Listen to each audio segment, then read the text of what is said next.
आज मैं आपसे बात नहीं करूंगा, क्योंकि बातें तो बहुत हो गई। 5000 सालों से यह दुनिया बातों से भरी पड़ी। वेद, उपनिषद, गीता, बाइबल, कुरान, पहाड़, जितने ग्रंथ, पर क्या किसी को मोक्ष मिला? क्या किसी को शांति मिली? बातों से कुछ नहीं होता। बातें तो मन की साजिश है, मन का खिलौना है। मन बातों पर पलता है जैसे कीड़ा गंदगी पर। मैं आज आपको बातों से परे ले जाना चाहता हूं। तुम कौन हो? यह सवाल जितना सरल लगता है उतना ही गहरा है। तुम अपना नाम बताओगे, राम या श्याम, पर क्या नाम तुम हो? नाम तो वह टैग है जो समाज ने तुम्हें चिपका दिया, जैसे कोई डिब्बे पर लेबल। क्या तुम वह डिब्बा हो?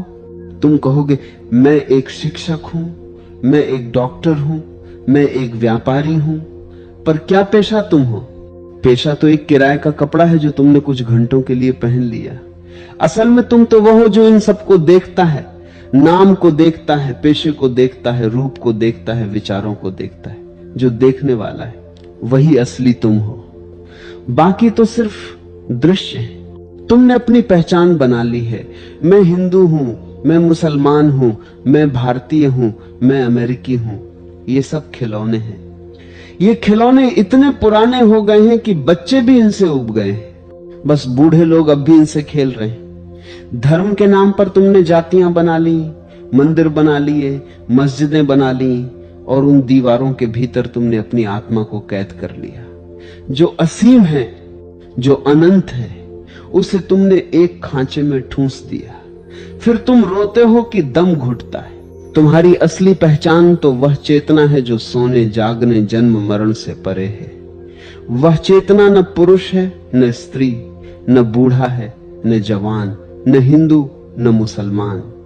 वह चेतना बस है शुद्ध सत्ता, शुद्ध होनेपन का अनुभव। जब तुम मैं हूं कहते हो तो उसमें मैं भी भ्रम है और हूं भी। सिर्फ होने का एहसास, वही परम सत्य है। एक बार एक आदमी ने बुद्ध से पूछा, भगवान मैं कौन हूं? बुद्ध ने चुप रहकर उसे देखा, फिर बोले, यह सवाल गलत है, सही सवाल यह होना चाहिए, क्या मैं हूं? उत्तर तब खुद आएगा, क्योंकि मैं कौन हूं का उत्तर तो मन देगा, नाम, जाति, पेशा। पर क्या मैं हूं का उत्तर तो अनुभव है। वह अनुभव तुम्हें बताएगा। मैं वह नहीं जो सोचता है, मैं वह हूं जो सोच को देखता है। मैं वह नहीं जो दुखी होता है, मैं वह हूं जो दुख को देखता है। जब तुम दुख को देखने लगते हो तो दुख समाप्त हो जाता है, क्योंकि देखने वाला कभी दुखी नहीं होता। सिर्फ देखा गया दृश्य ही दुखी दिखता है। तुम जो भी हो वह एक भूमिका है, नाटक का एक पात्र, और तुम इस पात्र को इतनी गंभीरता से जी रहे हो जैसे यही अंतिम सत्य है। रामलीला में राम बनने वाला अभिनेता अगर सच में समझ ले कि वही राम है तो वह पागल हो जाए। पर हम सब ऐसे ही पागल हैं। हम अपनी भूमिकाओं को ही अपना असली चेहरा समझ बैठे हैं और फिर पूछते हैं, मुझे शांति क्यों नहीं मिलती? क्योंकि जो शांति मांग रहा है वह स्वयं ही शांति नहीं, वह तो बस एक विचार है, एक हवा का झोंका है जो आया और चला गया। असली शांति तो वह है जो विचारों के आने जाने की गवाह है। अब हम बात करें मन की। यह मन ही तुम्हारी सारी परेशानी का जड़ है। यह मन एक मशीन है, पुरानी, घिसी पिटी, जंग लगी मशीन जो लगातार चल रही है। रात को जब तुम सोते हो तब भी यह चलता है, सपनों के रूप में। सुबह जागते ही फिर शुरू, ये करना है, वह करना है, ये बोलना है, वो सुनना है। ये मन कभी रुकता ही नहीं। जिस प्रकार पानी का चक्का बिना किसी उद्देश्य के घूमता रहता है, वैसे ही मन अपनी ही गति में फंसा है। मन अतीत की पूंछ पकड़े चलता है। या तो वह बीती हुई बातों को चबाता है, उसने मुझसे ऐसा क्यों कहा, मुझसे वह गलती क्यों हो गई, या फिर भविष्य की चिंता में डूबता है, कल क्या होगा, मुझे नौकरी मिलेगी, मेरा बच्चा पास होगा। अतीत अब नहीं है, भविष्य अभी नहीं आया, और मन इन दोनों अवास्तविक चीजों के बीच झूलता रहता है। इस झूले में ही तुम्हारा सारा जीवन बीत जाता है। और जब मृत्यु आती है तो तुम्हें पता चलता है कि तुमने जिया ही नहीं, बस सोचा था कि जी रहे हो।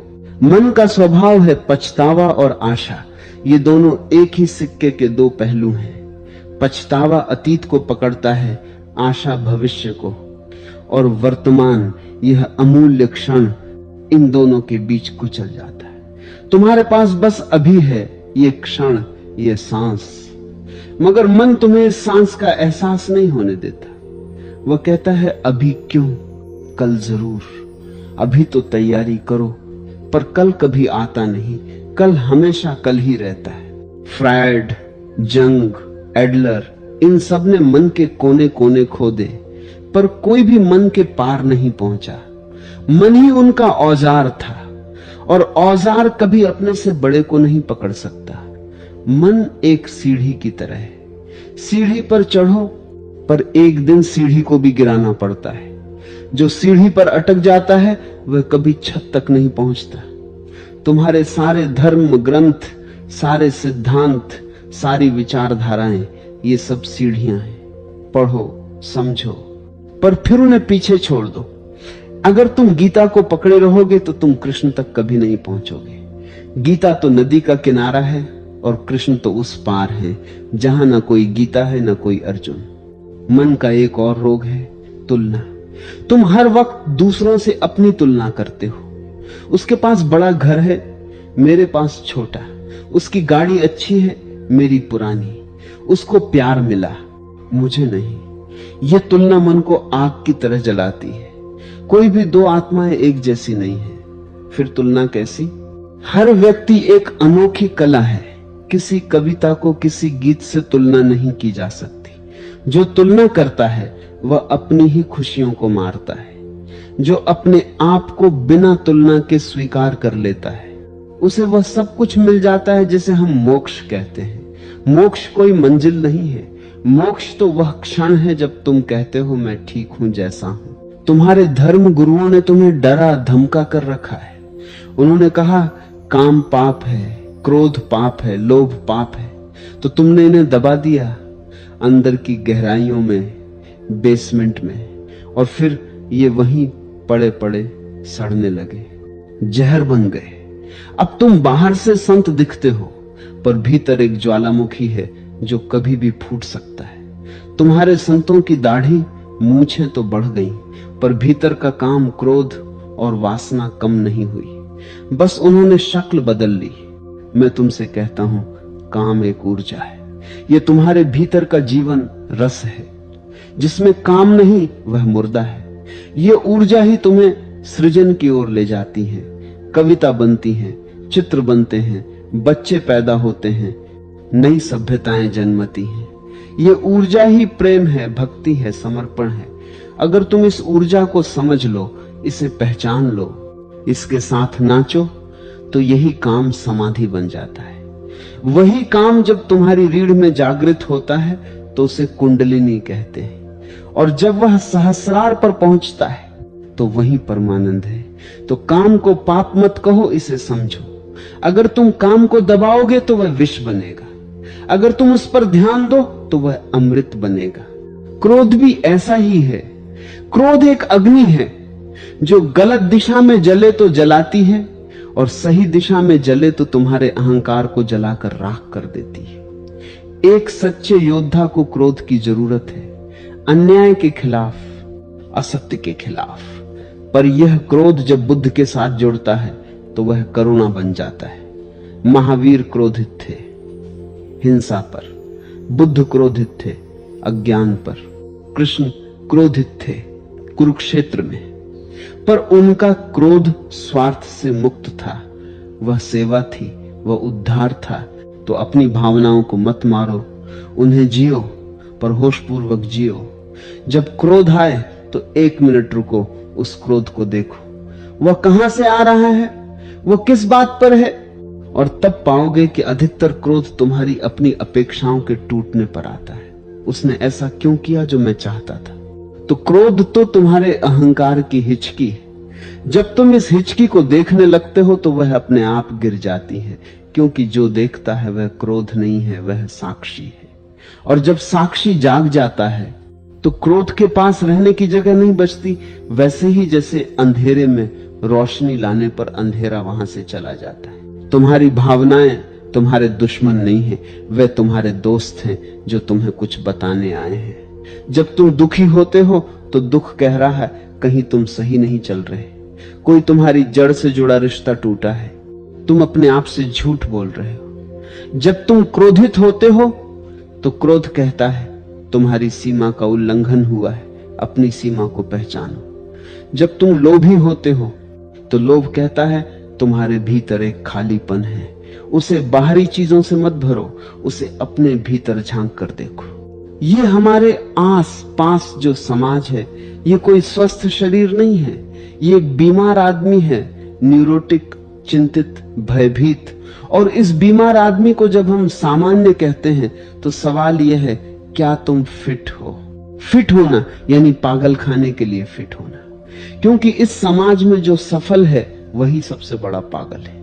उसने ज्यादा पैसे कमाए, उसने ज्यादा बंगले बनाए, उसने ज्यादा दुश्मन बनाए, पर उसकी आंखों में कोई चमक नहीं, उसके दिल में कोई गीत नहीं, उसकी रातों में कोई नींद नहीं।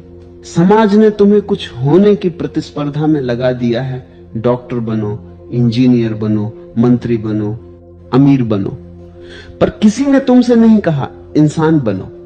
असली धर्म तो यह है कि तुम अपनी अंतरात्मा को जानो, न कि समाज की उपाधि को। जीसस ने कहा तुम दुनिया में हो पर दुनिया के नहीं हो, यानी तुम समाज के नियमों के भीतर रहो पर उन नियमों की गुलामी मत करो।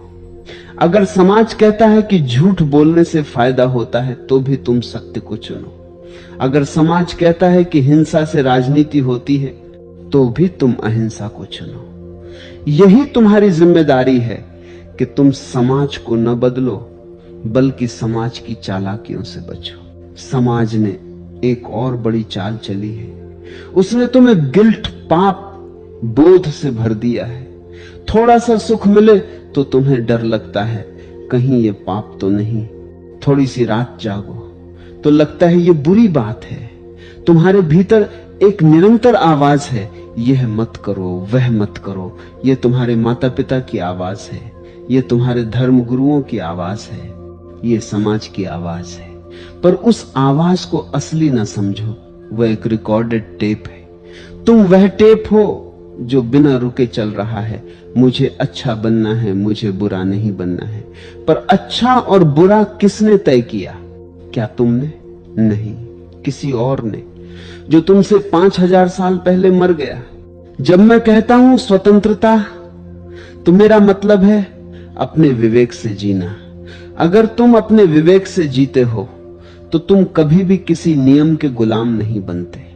नियम तो अंधे लोगों के लिए होते हैं, जिनकी अपनी आंखें नहीं, उन्हें लाठी की जरूरत होती है। पर अगर तुम्हारी आंखें खुल गईं तो तुम्हें लाठी की जरूरत नहीं, तुम अपनी मंजिल खुद देख सकते हो। बुद्ध, महावीर, कृष्ण, जीसस, इन सब की अपनी आंखें थीं। उन्होंने किसी का अनुसरण नहीं किया, उन्होंने खुद को पाया। समाज तुम्हें अहंकारी कहेगा अगर तुम स्वतंत्र हुए, पर वह अहंकार नहीं है, वह आत्म सम्मान है जो अपने पैरों पर खड़ा हो। उसे समाज कुत्ता कहता है, क्योंकि कुत्ता तो पट्टे पर चलता है और समाज को पट्टे वाले ही पसंद है। मगर जो अपनी तलवार निकाल लेता है वह राजा है, चाहे उसे समाज गाली ही क्यों न दे। तुम प्रेम को लेकर बहुत उलझन में हो। तुम कहते हो मैं प्रेम करता हूं लेकिन मुझे ईर्ष्या होती है। तुम कहते हो मैं प्रेम करता हूं लेकिन मुझे स्वामित्व का भाव आता है। तुम कहते हो मैं प्रेम करता हूं लेकिन मैं डरता हूं कि वह मुझे छोड़ न दे। यह प्रेम नहीं है, यह तो एक सौदा है।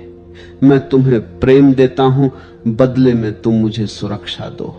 तुम्हारा प्रेम भय पर आधारित है। तुम अकेले होने से डरते हो, इसलिए तुम किसी को पकड़ लेते हो और उसे प्रेम कहते हो। यह प्रेम नहीं, यह निर्भरता है। निर्भरता मृत्यु है। प्रेम तो वहां होता है जहां तुम पूरी तरह से स्वतंत्र हो और फिर भी साथ हो। प्रेम तो वहां होता है जहां तुम अकेले भी पूरे हो और साथ भी पूरे हो। असली प्रेम में कभी ईर्ष्या नहीं होती, क्योंकि ईर्ष्या तो स्वामित्व की भावना से पैदा होती है। तुम मेरे हो, कोई भी किसी का नहीं। तुम अपने हो, मैं अपना हूं। हम दो स्वतंत्र अस्तित्व हैं जो कुछ पलों के लिए एक साथ आते हैं, एक दूसरे को आनंद देते हैं, एक दूसरे से आनंद लेते हैं। लेकिन जिस दिन तुम कहोगे तुम मेरे हो, उसी दिन तुमने प्रेम को बंदी बना लिया, और बंदी प्रेम जल्दी ही मर जाता है। तुम प्रेम को जीवित रखना चाहते हो तो हर पल उसे नए सिरे से जन्म दो। हर सुबह उससे कहो, मैं आज भी तुम्हें चुनता हूं। कल की कोई गारंटी नहीं है, न तुम्हारी, न मेरी, न प्रेम की। जो प्रेम कल पर निर्भर है वह मर चुका है। सच्चा प्रेम केवल अभी में है, इसी पल में, इसी सांस में। प्रेम ही परमात्मा को जानने का सबसे छोटा रास्ता है, क्योंकि प्रेम में तुम अपने अहंकार को भूल जाते हो। प्रेम में तुम दूसरे के साथ एक हो जाते हो, और जब तुम किसी के साथ एक हो जाते हो तो तुम सबके साथ एक हो सकते हो। प्रेम एक सीढ़ी है, नीचे काम है शारीरिक क्षणिक, बीच में प्रेम है भावनात्मक गहरा, और ऊपर करुणा है जो बिना किसी शर्त के, बिना किसी अपेक्षा के सबके लिए बहती है। लेकिन तुम नीचे ही अटके रहते हो। तुम काम को प्रेम समझते हो। काम तो शारीरिक आवश्यकता है, जैसे खाना पीना। काम से प्रेम पैदा नहीं होता। प्रेम से काम पैदा हो सकता है, लेकिन वह दूसरी बात है। अगर प्रेम के बिना काम है तो वह हिंसा है, एक दूसरे का उपयोग करना, और उपयोग करने वाला रिश्ता कभी सुंदर नहीं हो सकता। तुम कहते हो मुझे प्रेम मिला नहीं, तुमने खोजा ही नहीं। तुमने तो एक व्यक्ति को पकड़ लिया और उससे मांगने लगे, मुझे प्रेम दो। लेकिन प्रेम वह नहीं है जो मांगा जाए, प्रेम तो वह है जो दिया जाए। अगर तुम प्रेम पाना चाहते हो तो देना सीखो, बिना किसी शर्त के दो, बिना किसी बदले की आशा के दो। देना इतना सुंदर है कि उसके बदले में कुछ न मिले तो भी तुम संतुष्ट हो। परमात्मा ने तुम्हें प्रेम करने की क्षमता दी है, इसे व्यर्थ मत करो। इस क्षमता को दबाओ मत, इसे दबाने से वह जहर बन जाती है। जो लोग प्रेम नहीं करते वे हिंसक हो जाते हैं। वे राजनीति में, युद्ध में, धर्म के नाम पर नरसंहार में अपनी ऊर्जा निकालते हैं। सारी दुनिया की हिंसा अब प्रेम से पैदा होती है। अगर तुम प्रेम करना सीख जाओ तो तुम्हारे भीतर कोई हिंसा नहीं बचती, और तब तुम दुनिया में शांति ला सकते हो। लेकिन यह शांति बाहर से नहीं आएगी, यह शांति तुम्हारे भीतर जन्मेगी, एक एक व्यक्ति के भीतर से, जब वह प्रेम में रूपांतरित होता है। यही मेरा संदेश है। बाहर के युद्धों को रोकने से पहले भीतर के युद्ध को रोको। भीतर जो मैं और तू का युद्ध है उसे मिटाओ, और जब भीतर एकता हो तो बाहर एकता अपने आप आएगी। तुम धर्म को लेकर बहुत गंभीर हो, मुझे ये बात हंसी आती है। धर्म तो उल्लास है, धर्म तो नाच है, धर्म तो गाना है, धर्म तो पागलपन है। लेकिन तुमने धर्म को एक दुकान बना दिया है। तुम धर्म की दुकान पर जाते हो मोक्ष मोल लेने। तुम पुजारी को पैसे देते हो और वह तुम्हें आशीर्वाद देता है। तुम सोचते हो बस अब तुम मुक्त हो गए। यह सस्ता सौदा है। धर्म कोई सौदा नहीं है। धर्म कोई वस्तु नहीं है जिसे खरीदा बेचा जा सके। धर्म एक जलन है, धर्म एक प्यास है, धर्म एक चिंगारी है जो तुम्हें जला देती है। अगर धर्म ने तुम्हें नहीं जलाया तो वह धर्म नहीं है, वह एक लोरी है जो तुम्हें और गहरी नींद में सुलाती है। तुम्हारे धर्मगुरु तुम्हें नींद की गोलियां देते हैं। वे कहते हैं भगवान पर भरोसा रखो, सब ठीक हो जाएगा। वे कहते हैं कर्म करो, फल की चिंता मत करो। वे कहते हैं संसार मिथ्या है, परमात्मा सत्य है। ये सब सुंदर शब्द हैं, लेकिन अगर इन शब्दों ने तुम्हारी खोज को शांत कर दिया तो ये शब्द खतरनाक है।